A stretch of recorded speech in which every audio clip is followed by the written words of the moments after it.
Aujourd'hui, nous sommes invités à l'hippodrome de Saint-Malo par l'association des Amis de la Bourdonnais dans le cadre du Grand Prix annuel Mahé de la Bourdonnais.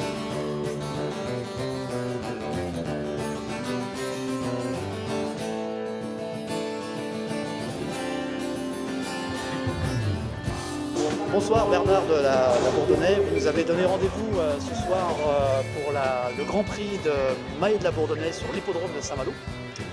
Donc en fait, qu'est-ce que représente pour vous ce Grand Prix de Saint-Malo par rapport à l'association que vous représentez? Eh bien, ce Grand Prix de Saint-Malo vient couronner le grand succès de Bertrand Mahé de la Bourdonnais à Saint-Malo. Il est né à Saint-Malo, d'une famille d'armateurs. Il est allé aux Indes pendant près de 15 ans. Il y a 33 ans, après avoir fait fortune, il fait un très beau mariage à Saint-Malo avec la famille de la Franquerie. Et sous les ordres de Louis XV, il part à l'Île-de-France, qui malgré des Français qui soient venus sur place, il n'avait absolument rien fait. Lui a pris les choses en main, il a mis tout le monde au travail et en 10 ans, il a fait ce que l'île Maurice maintenant est. Voilà. D'accord. Je crois que Mahé de la Bourdonnais est passé aussi par l'île de la Réunion. Il est passé par l'île de la Réunion parce que ça faisait partie des îles Mascareignes qui comprenaient notamment justement Maurice et la Réunion. Mais l'avantage de l'île de France, c'est qu'il y avait un port qui était facile, alors que c'était difficile d'aborder à l'île de la Réunion. C'est pour ça qu'il a préféré développer à fond l'île de France et Port-Louis, qui était un hub, qui était l'hub pour découvrir les Indes. D'accord. Alors pour les gens qui ne connaissent pas bien Mahé de la Bourdonnais, vous pouvez nous rappeler à quelle époque il a vécu? C'est 1699-1753. Voilà. Merci.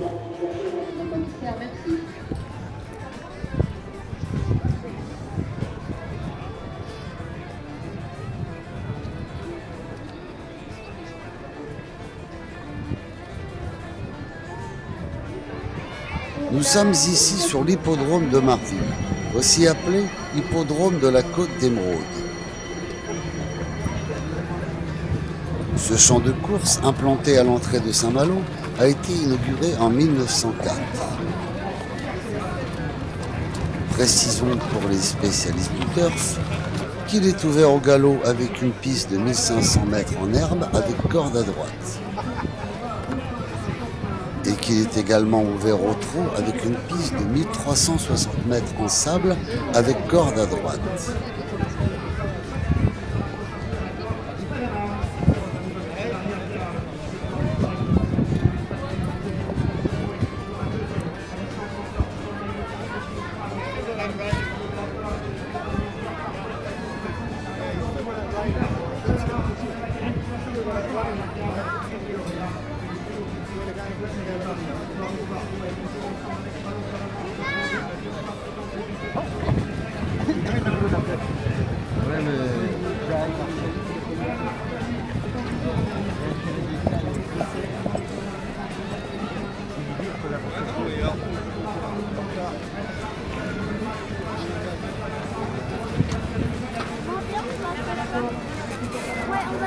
En ce 29 août 2025, le départ du Grand Prix est fixé à 19h15 avec 11 partants sur 3900 mètres.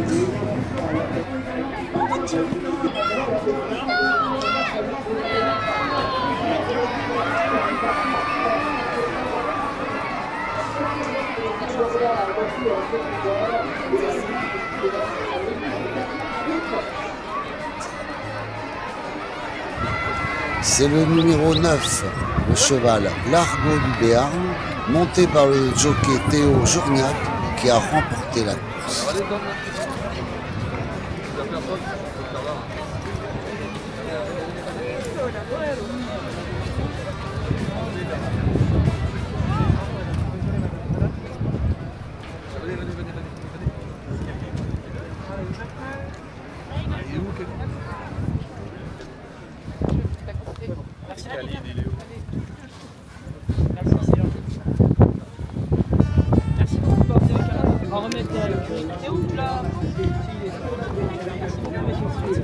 Merci.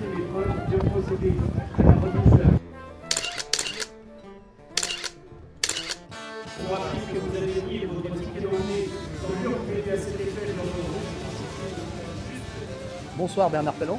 Bonsoir. Vous êtes le directeur du champ de course de l'hippodrome de Saint-Malo. Oui, Alors, ce soir, c'était la course, le Grand Prix de Maillet de la Bourdonnais.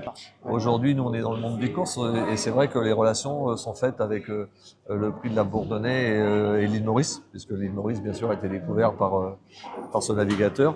Et aujourd'hui le prix Mauritius Club et le prix de la Bourdonnais et le prix abbatial sont trois choses qui sont très importantes pour l'hippodrome de Saint-Malo. C'est une relation forte avec l'histoire. On va pas dire des corsaires, mais presque en fin de compte. Saint-Malo est une terre de grands navigateurs. Et aujourd'hui, nous sommes très contents d'avoir tous ces personnages à remémorer. Il ne faut pas oublier que les jeunes oublient beaucoup l'histoire. Et c'est vrai que nous, par le biais des courses, on essaie de leur faire passer un peu le message en disant voilà ce qui s'est passé, des choses sont passées dans les années, ils sont très lointaines.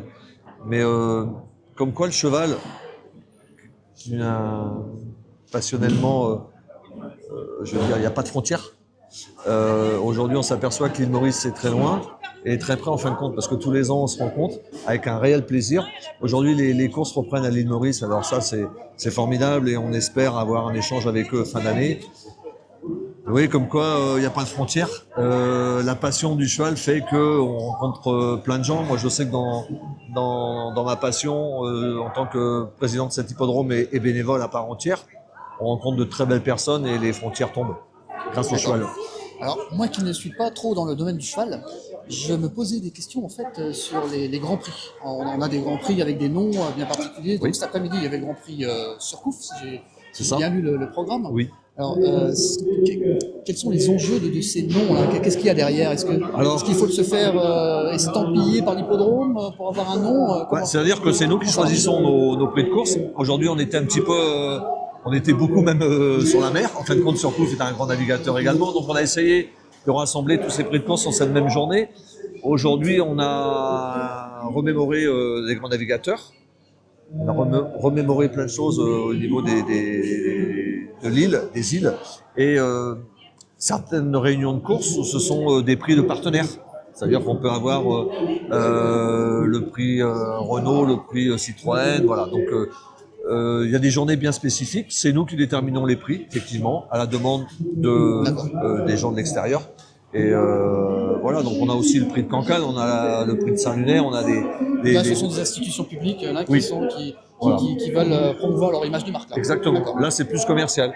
Aujourd'hui, là, on est sur un autre thème. On est vraiment sur l'histoire. Et donc, c'est très bien parce que les courses, c'est une grande histoire aussi. Là, ça a commencé à Cherbourg sur la plage en 1900, voilà, je sais plus combien, mais bon, bref, voilà, c'est une longue histoire le cheval aussi. Très bien. Bah, écoutez, merci beaucoup. Je vous en prie, avec Merci plaisir. d'avoir reçu. Et puis, je sais que l'année prochaine, on reconduira ces grands prix parce que c'est un réel plaisir de retrouver nos amis. Voilà. Merci. Je vous en prie.